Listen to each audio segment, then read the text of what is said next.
वार्ता में हमारे तीनों संस्थाओं के अध्यक्ष मंत्री यहाँ मौजूद हैं। हमारे फोर्टी के हमारे पैटर्न संजीव जी गुप्ता साहब भी यहाँ मौजूद हैं। व्यापारिक सम्मेलन हमारे फोर्टी संभाग federation of Rajasthan trade and industries, Braj उद्योग संघ भरतपुर एवं लघु उद्योग भारती तीनों संस्थाओं के सानिध्य में साथ में ये कार्यक्रम आयोजित किया जा रहा है।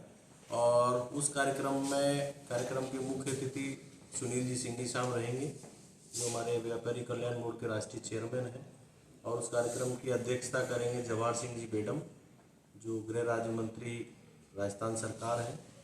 उसमें सांसद भरतपुर रंजीता कोहली जी भी उपस्थित रहेंगी। और उसमें हमारे federation of Rajasthan trade and industries forty के प्रदेश के अध्यक्ष सुरेश जी अग्रवाल जी भी मौजूद रहेंगे। व्यापारी कल्याण बोर्ड के जो राजस्थान से सदस्य नॉमिनेट हुए हैं, सुभाष जी गोयल, जो व्यापार महासंघ के जयपुर के अध्यक्ष हैं, वो उसमें उपस्थित रहेंगे। डॉक्टर शैलेश सिंह भी उसमें उपस्थित रहेंगे। सुभाष गर्ग जी भी उसमें मौजूद रहेंगे।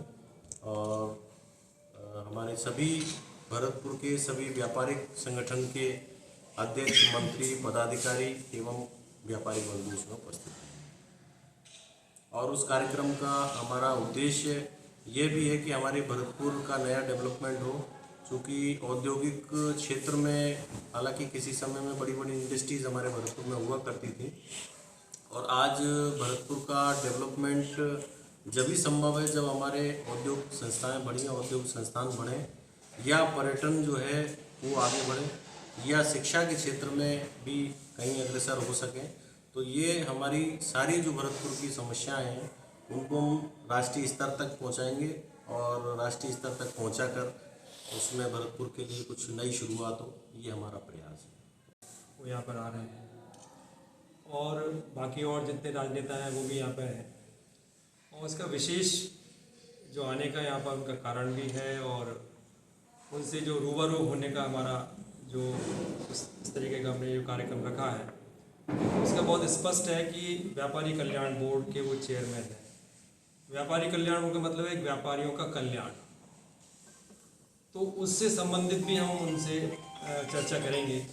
जैसे किसी भी सेगमेंट में आप ले लो, चाहे वो कोई नौकरी पेशा आदमी है, उसको उसकी रिटायरमेंट के बाद में उसकी पेंशन मिलती है, चाहे किसान भाई हैं, उनको भी अपने तरीके से सरकार पूरा कर ही रही है। लेकिन एक व्यापारी ऐसी जगह, एक व्यापारी बंधु ऐसा ही है कि जिसके लिए कोई भी फैसिलिटीज़ गवर्नमेंट की तरफ से नहीं है।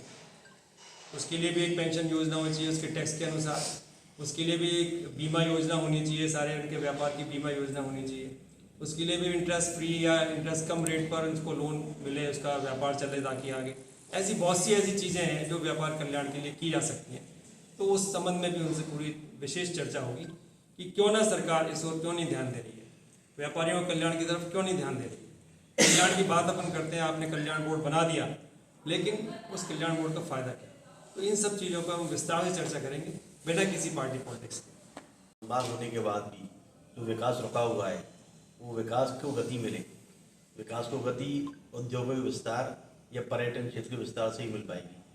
तो यहाँ सारी रूपरेखा इसी बात को लेकर के बनाई जा रही है, और सारी ज्ञापन इसी मुद्दे पे दिए जा रहे हैं कि भरतपुर का जो विकास है वो जिन वजह से रुका हुआ है, वो रुकावट केंद्र सरकार, राज्य सरकार के माध्यम से दूर हो, और यहाँ पर पे नए उद्योग मिलें। और पर्यटन के क्षेत्र में भी यहाँ बहुत संभावनाएं हैं। हमारे भरतपुर में घना है, उसके बाद बिहारी जी की भी पूरी मान्यता है, आपके खामा में अपना आदबद्री है, इधर राणा सांगा स्मारक है। तो ये बन बारेठा है, इतनी सारी हमारे यहाँ पर्यटन की संभावना है।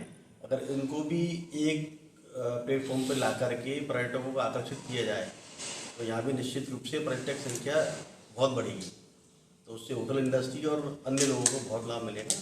इसी दिशा में सोच करके और सारा कार्यक्रम किया जा रहा है, और निश्चित रूप से इसमें कहीं ना कहीं सफलता मिलेगी। व्यापारी कल्याण बोर्ड के जो हमारे राष्ट्रीय चेयरमैन आए हैं, उनसे हम सभी समस्याओं के ऊपर चर्चा करेंगे। ब्रज औद्योगिक संघ की तरफ से हमारा जो एक ज्ञापन हमने तैयार किया है, वो मेन मुद्दा, जैसे हमारा भरतपुर सरसों उत्पादक जिला है, और जैसा कि आप सभी को पता है कि सरसों तेल स्वास्थ्य के लिए सर्वोत्तम है। तो हमारी ये मांग सरकार से और चेयरमैन साहब से यह रहेगी कि सरसों तेल को भी जैसे आजकल सरकार ने मोटे अनाज को प्रोत्साहन दिया है, उसको राष्ट्रीय स्वास्थ्य मिशन में लिया है, ऐसे ही सरसों तेल को भी अगर राष्ट्रीय स्वास्थ्य मिशन में लें तो इससे पूरे हमारे देश का भला होगा। जो हमारा देश एक डायबिटीज़ कैपिटल बनता जा रहा है, उस पर भी कहीं ना कहीं रोक लगेगी और हमारे सरसों तेल उद्योग को भी बढ़ावा मिलेगा।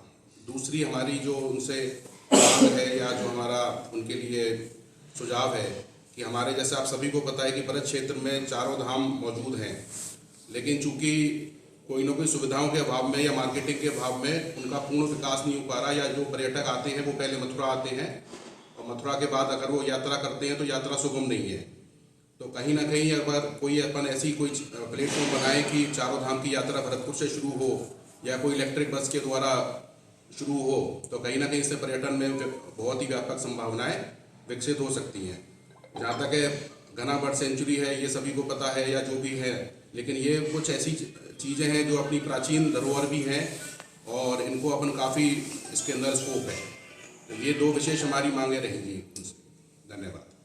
संजीव जी ने भाई साहब ने बताया, इस कार्यक्रम का सभी का बस व्यापारियों का एक ही उद्देश्य है कि व्यापारी कल्याण बोर्ड के अगर चेयरमैन साहब आ रहे हैं तो व्यापारियों के लिए क्या मिल सकता है उस पर चर्चा, और व्यापारी भी ये चाहते हैं कि यहाँ का रोजगार जो है वो रोजगार को और बेहतर तरीके से क्या ऐसी संभावना है जो विकसित नहीं हो पा रही है। केंद्र सरकार राज्य सरकार एक ही है, तो जो ऐसी चीज़ें और मिल जाए जिससे कि यहाँ का युवा नए नए रोजगार का यहाँ सृजन हो।